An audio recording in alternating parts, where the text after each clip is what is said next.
Boiled Down, the podcast for the Oregon Restaurant and Lodging Association. My name is Greg Astley. I'm the Director of Government Affairs, and joining me today is Ken Henson. And Ken is with Refettorio. I never can get it right. Ken, help me out. Refettorio Consulting. Refettorio Consulting. It sounds like a great pasta dish. It's close. It's an Italian term for regeneration and renewal. Well, that seems very appropriate. And thank you for joining us here today on Boiled Down. Our topic is creating a strong company culture. And before we get into the kind of the meat and the bones of that, I want to talk about, Ken, because you've had a long history in the restaurant industry and lodging properties, and you've seen firsthand the challenges that the hospitality industry is facing. A lot of that has to do with turnover or just finding people to work right now. And I know that some of the facts and figures that you and I have talked about is that restaurant turnover is at 75%, and a cost for a new employee is somewhere between $2,000 and $15,000, depending on how much training goes into it and all the rest of that stuff. So, do you have any numbers post-pandemic about what turnover looks like? I've heard, I can't point to any direct sources, but I've read somewhere it's as high as 144%. And I think, Wow. Aside from that, it's also important to note that according to Build In anyway, 75% of currently employed employees in hospitality are looking for new positions as we speak. So really almost 3/4 of your workforce is already looking somewhere else to try to go and find a job, an opportunity. Absolutely. And when you think about the cost of turnover, let's say you hire a new housekeeper, they're not going to be able to be as fully productive as a seasoned housekeeper. It might take them an hour and 15 minutes to clean a room and turn that room over, where someone who's really seasoned can do it in 40 minutes. So, I've heard statistics that it takes up to a year, sometimes 2 years, depending upon the position, for someone to be fully productive in a new role. And I know that we're also facing a lot of challenges as an industry with inflation, right? There's rising costs for your food, for your fuel. Rents are going up, utilities are going up. There's still a lot of problems out there. There's debt service that has to be taken care of from staying open during the pandemic, if you were, I guess, fortunate enough to do that. So with all of those other issues, why focus on company culture? Why would it be important to have a strong company culture? One thing that I tell employers that I work with is if you have the best place to work, you won't have any problems finding employees. People believe, I hear it over and over again, there's a new generation who just doesn't want to work. They're incentivized not to work. I don't believe that's the case. I believe people want to work. I believe work brings purpose to everyone, regardless of your age, regardless of your demographic, but it has to be the right place to work. It can't, we're stuck in this. Operators tend to be stuck in a industrial revolution model of employment, which worked fine while I was growing up, probably while you were growing up, not to date you, Greg, but we're in an information and knowledge age now where people want to be connected with what they do. We're seeing from everything from tourism, the way tourism operates, to how successful entities manage employees. And when your employees are engaged, they're more productive, they stick around longer, they enjoy what they do, leads to higher productivity, efficiency, and cost savings. Yeah, I think you're right. 40, 50 years ago, I think work was what you had to do to earn money, right? It was work. It was a job. It wasn't necessarily satisfaction that you were getting out of it, but it was a paycheck, and you put in your time and you did what you had to do, and you went home at the end of the day. And I think you're right. I think that has shifted, not just for maybe one generation, but for a lot of people, especially given the pandemic, that now there's really a focus more on what am I getting out of what I'm doing to earn that paycheck. And there has to be more than just simply the money at the end of the day. Yeah, I agree. And I think certainly we're at a pain point right now in our industry with employment. But we have to stop focusing on, what we used to call the Great Resignation. And every time we're in a pain point, whether it's from COVID, whether it's the recession, whether it's post 9/11, it's an opportunity to really reinvent ourselves, think about why we do the things we do, how we do the things we do, and make lemonade out of lemons. Yeah. Well, so let's talk about what makes a good company culture, or what are the hallmarks of a good work environment that someone would want to be a part of, that would feel like it's more than just getting up every day and going to work and going through the motions? What are some of the things that you can share with us? I think primarily it's employers caring about the well-being, the whole human being that they're employing. And I haven't done very many things well in my life, but no one has ever had to work for me, right? They work alongside of me, they work with me, and I'm invested in who they are as human beings. And I generally want what's good for them as human beings. So I think when you have a system of care built into your work environment, that's the beginning of a successful culture.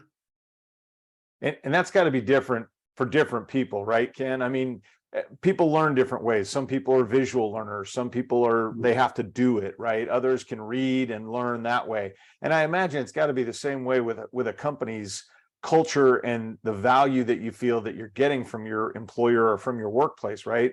For you, it might be different than me in terms of what I need or what I want to get out of that time that I'm spending at work with those people. Right, it is. And I think as an organization, proprietors, managers need to understand what the core values of the entity is, what the core values of that restaurant or that hotel, and really broadcast those as loudly as you can, and attract people, hire people, promote people who live those same core values that your business has. A lot of people just don't know what their core values are.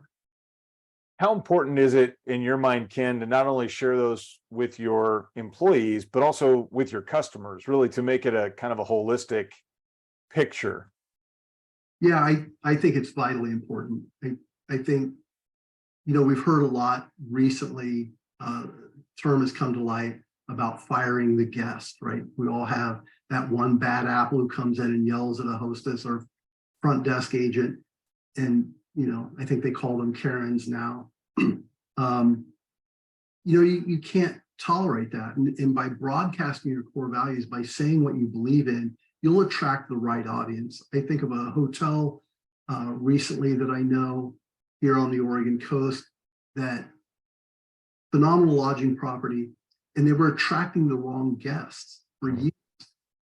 Once we dug into who we are and how do we broadcast that, we started attracting the right guests, and they're charging $500 to $800 a night for hotel rooms now, and with zero guest complaint. Once you have the right guest, you have the right team, the potential is unlimited. Yeah. So I know my own boss, Jason Brandt, is very good about saying, I've got your back, right? There may be issues, but we can take care of those internally. But publicly, outwardly facing, I've got your back is something that Jason's got a very strong belief in. And so I guess as part of that strong company culture, how important is it for employees to feel like no matter the situation, that the employer has set them up for success, that they've got their back when it comes to those kinds of situations? I think that's incredibly important. One of the things that I ask a lot of people is, if I go to any hotel or restaurant and ask them, why should I stay with you? Why should I dine with you? They understand that value proposition inside and out. And then when I ask them, why should I work with you? They're stumped. And I always leave that conversation with saying, in my opinion, there's only one way to answer that question. And that the answer to that is, when you come to work with me, not for me, when you come to work with me, you become a part of my family. And no matter what, I will do everything in my power to make sure that you feel valued, you feel appreciated, and that I have your back. We're a family. And families don't always get along, but you always know there's caring and love behind whatever you're doing, right? Absolutely. In my own family, we have a rule that we live together because we love each other, and we treat each other like we love each other, even when we don't like each other. Yeah, that's a fair point. Well, Ken, what are some examples, maybe some very concrete examples, if you can, of companies that you think are doing it right, or the things, the examples of actions that are being taken that could be emulated by the listeners? Yeah, I think for one, I think one of the most powerful things you can do to help solidify your culture is, in my previous life, every quarter I sat down with every single employee, line level employees, managers, GMs, chefs, cooks, and had one-on-ones. They don't have to take a lot of time, and they're not for me to say anything more than ask, how are you doing? And importantly, I think asking the team, if you were in charge, what would you change about the way we operate? How can I be a better boss for you? How can I support you in what you're doing? And you'll learn a lot. You'll learn a lot about who your team members are, how they relate to you, what they really think about work. And really importantly, you have to follow up on that information. So a team member might come and say, gosh, I think we should buy our own boat and catch our own fish. Maybe a great idea, but you have to explain to them why you won't do that. So Yeah. follow-up is really important. I think there are a lot of examples of operators who've done a great job. You know, just coming out of the pandemic, I was remembering we set up a hot meal kitchen for every employee. You know, we laid off hundreds of employees, and every day they could get up to 6 hot meals to take back to their family. You know, they put in their order. We had a small team still employed that would fix the food for them and send them home to them. You know, making sure that they know that they're appreciated. One of the things that I recommend virtually everyone do is start an employee-led diversity, equity, and inclusion group. You're going to be really surprised at how out of touch you are with how many people have struggling with mental illness, or how many cultural barriers we have, and give that group, that employee group, a seat somewhere at the leadership table to be able to talk about those issues. You'll learn a lot about people. Yeah, I think that sounds like a great idea. I know oftentimes in my history with customer service and with working with employees, that listening part is really critical. Yeah. I can't tell you how many times I've turned around a customer who came and was upset about something, or a member who was upset about something, and given the chance to vent and be listened to is often all they really need. Just to have shared their pain with you, to be able to then say, I hear what you're saying, I understand. Let's see what we can do to find a solution. Yeah, I would agree with that. I think we tend to take the same approach a lot of restaurateurs take with upset guests. We'll just give them a free dessert. But if you go out and actually talk to that guest, if you talk to the employee, you're going to learn that, just like you said, a lot of times they just want their voice to be heard, and then they're okay. So we talked about some of the things that make a good work environment, some of the things that you can do to strengthen the company culture, the listening, those kinds of things. How do you turn around a company culture or a work environment that really isn't working? What are the first steps you need to take to get things on the right track if you don't feel like they are? I'm going to tell you a real quick story. I know this is the Boiled Down podcast, so I'll shorten it from my usual 30-minute spiel. I was a chef in Seattle years ago and came into a flagship restaurant to turn around the culture, profitability, etc. And everybody who worked in the kitchen at that restaurant was from one family from the same town in Mexico, from Oaxaca. And I had to turn things around. I ended up letting one of them go, and I hired a white guy, not because he was white, because he was the most qualified applicant. And it caused an uproar. They went to HR and went through a long, painful process. Every one of them wished I was dead at that point. They would have had a big party had I gotten hit by a bus. And the corporate chef was the original chef there, had hired them, all of them. And he and I had a meeting. He came in and he's joking around with all these guys who want me dead. He's an hour late to our scheduled meeting. He comes back and he's like, "Chef, how you doing?" I said, "Not real well." So we went and he said, "Gosh, what's going on?" And I said, "It doesn't feel real good. You're in here shucking and jiving with these guys. You know how they feel about me. And you're undermining my authority here." And he said, "I see how you could see it that way, but tell me, how's Felipe's wife doing?" And I said, "I don't care about Felipe's wife. I care that Felipe does what I need him to do when he's here at work." And he said, "That's a problem because I know Felipe and I know his wife has cancer and I know you don't care about it. And I know he's really struggling." And that was a huge light bulb moment for me. So I was able to turn around that culture by being empathetic, being humble, losing my ego, and being vulnerable with the team. And I met with Felipe, and I met with eventually everybody on that team and said, "I've made some big mistakes and I'm sorry. I'm really sorry. I need you more than you need me, and I need to admit that."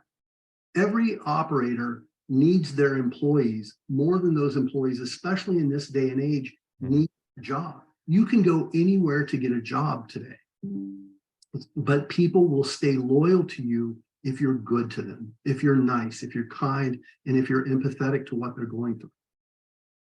Yeah, I know there's a mentor of mine who is quoted, I think it's Abraham Lincoln, that says, "People don't care how much you know until they know how much you care." And whether it's that transfer of knowledge or whether it's that leadership position that you're in, I think when people know that you care, genuinely care, it makes a big difference in what they're willing to do for you, what they're willing to do at work, and what it means to them to actually be a part of, like you said, that family that you're all in together. Yeah, I think a lot of times we take work really seriously, which we should. We should have really high standards. We should have great product. We should have a great environment. But at the end of the day, we're not saving babies, right? It's not the end of the world if, while you have to have standards and you have to live up to those standards, if someone's late for 15 minutes, that's not great. But have a conversation about it. Talk about why it's important. Ask them what got in the way. Maybe their dog got out or something, and look at all of those things, all of those instances through a lens of empathy. Yeah, life happens, right? It happens to all of us. I Mhm. can't imagine there's a single person out there that hasn't had something screw up their day somehow, and send them sideways. And so that empathy is incredibly important. Yeah, Danny Meyer says, we'd like to pretend that life is 70 degrees and sunny all year long, when in reality, it happens like 2 days a year for me. And so recognizing that about ourselves and our own emotional wake that we leave, and how that affects people around us, also recognize that that happens with everyone around us. They go through bad days, and, just like my family, we don't have to like each other all the time, but we have to act like we love each other all the time. For sure. All right. Well, Ken, we are going to end this podcast here, but people need to stay tuned because there is a part 2 coming. And if you stay tuned with us, we're going to talk about behaviors that exemplify success in the pursuit of a great culture and what owners and operators should be focused on to create a great work environment. So that's going to be part 2 of this special podcast, boiled down from the Oregon Restaurant and Lodging Association. Thanks for listening.